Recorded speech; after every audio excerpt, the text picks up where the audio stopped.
जय श्री कृष्णा। राधे राधे। आप सबको पद्मनी एकादशी की बहुत बहुत शुभकामनाएं। अधिक मास के शुक्ल पक्ष की एकादशी को पद्मनी एकादशी कहा जाता है। ये एकादशी 3 साल में एक बार आती है, इसीलिए हिंदू धर्म में इसका विशेष और अत्यंत पावन महत्व है। इस एकादशी को पुण्यदायी और दुर्लभ एकादशी माना गया है।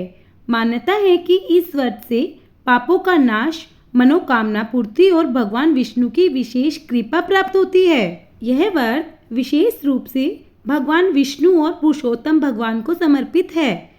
अधिक मास स्वयं भगवान विष्णु को अति प्रिय महीना माना गया है। पौराणिक मान्यताओं के अनुसार इस व्रत को करने से, इसकी कथा सुनने से मनुष्यों को बैंकुंठ धाम की प्राप्ति होती है और सभी पाप नष्ट हो जाते हैं। आज हम सुनेंगे पद्मनी एकादशी की व्रत कथा। चलिए भगवान विष्णु का ध्यान करते हुए धैर्य के साथ कथा का शुभारंभ करते हैं। धर्मराज युधिष्ठिर के पूछने पर भगवान श्री कृष्ण ने उन्हें इस परम कल्याणकारी कथा को सुनाया था। त्रेता युग में कीर्तिवीर्य नाम के एक अत्यंत प्रतापी और धर्मात्मा राजा राज्य करते थे। राजा के पास सब कुछ था, वैभव, सेना, धन धान्य और कई रानियां। लेकिन उनके जीवन में एक ही कमी थी, उनकी कोई संतान नहीं थी। संतान नहीं होने के कारण राजा और उनकी रानियां सदैव दुखी और चिंतित रहती थी। संतान प्राप्ति के लिए राजा कीर्तिवीर्य ने अनेक यज्ञ किए, दान पुण्य किए, ऋषियों के बताए उपाय किए, लेकिन कोई भी प्रयास सफल नहीं हुआ। जब सब उपाय विफल हो गए तो राजा कीर्तिवीर्य ने राजपाट अपने मंत्रियों को सौंप दिया और अपनी प्रियमवता पत्नी रानी पद्मनी, जो राजा हरिश्चंद्र की पुत्री थी, के साथ वन में जाकर तपस्या करने का निश्चय किया। दोनों ने गंधमादन पर्वत पर जाकर घोर तपस्या शुरू की। राजा ने हजारों वर्षों तक केवल वायु पीकर और कठोर निराहार व्रत रखकर तप किया, परंतु फिर भी उन्हें संतान की प्राप्ति नहीं हुई।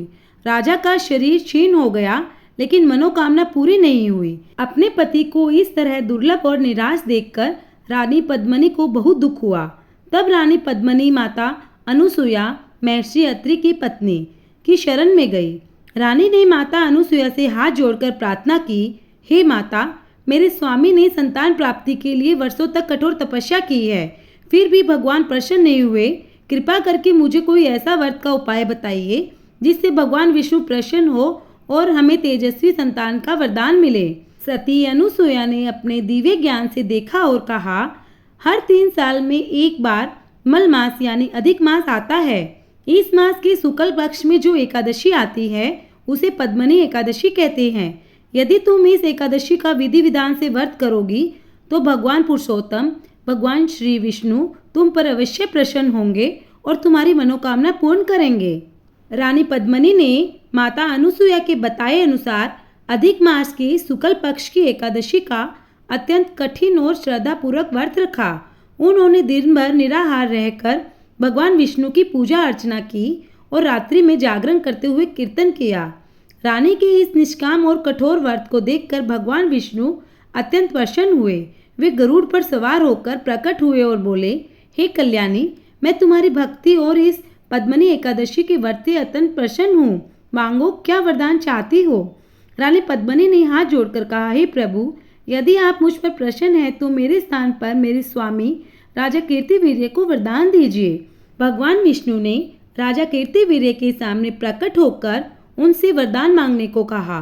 राजा कीर्तिवीर्य ने प्रार्थना की, हे जगत के पालनकर्ता, मुझे एक ऐसा पुत्र प्रदान करे जो स्वर्गुण संपन्न हो, तीनों लोकों में आदरणीय हो, जिसके समान कोई बलवान न हो और जिसे देवता, मनुष्य या असुर कोई भी पराजित न कर सके। केवल आपके अतिरिक्त उसे कोई जीत न पाए। भगवान विष्णु ने तथास्तु कहा और अंतर्धान हो गए। व्रत के प्रभाव से समय आने पर रानी पद्मनी के गर्भ से एक अत्यंत तेजस्वी पुत्र का जन्म हुआ, जिसका नाम कार्तिवीर्य अर्जुन, जिन्हें सहस्त्र अर्जुन भी कहा जाता है, वो नाम उनका रखा गया। सहस्त्र अर्जुन इतने शक्तिशाली हुए कि उन्होंने अपनी 1000 भुजाओं के बल से रावण जैसे महापराक्रमी राजा को भी बंदी बना लिया और उसे अपनी जेल में डाल दिया था। बाद में महर्षि पुलस्त्य ने निवेदन पर उन्होंने रावण को मुक्त किया था। ये पद्मनी एकादशी का व्रत जो मनुष्य पूर्ण श्रद्धा और नियम के साथ करता है, उसे संसार के सभी सुख मिलते हैं। जो फल कठिन तपस्या, यज्ञ और दान से भी प्राप्त नहीं होता, वह केवल इस एक एकादशी के व्रत रखने से, इसकी कथा सुनने से मात्र प्राप्त हो जाता है। अंत समय वह जीव सीधे विष्णु लोक यानी वैकुंठ लोक को प्रस्थान करता है। तो यह थी पद्मनी एकादशी की पावन कथा। भगवान विष्णु और पुरुषोत्तम भगवान हम सभी पर अपनी कृपा बनाए रखे। इस कथा को सुनने और सुनाने का जो पुण्य हमें मिला है, उसे हम भगवान के चरणों में अर्पित करते हैं। आशा है कि आपको यह कथा पसंद आई होगी। कृपया इस पावन एकादशी का व्रत रखें, पूजा करें और अपने सामर्थ्य के अनुसार दान पुण्य अवश्य करें। तो भगवान विष्णु का ध्यान करते हुए ओम नमः भगवते वासुदेवाय का जाप करते हुए हम इस कथा को यहीं विश्राम देते हैं। बोलो जय श्रीमन नारायण।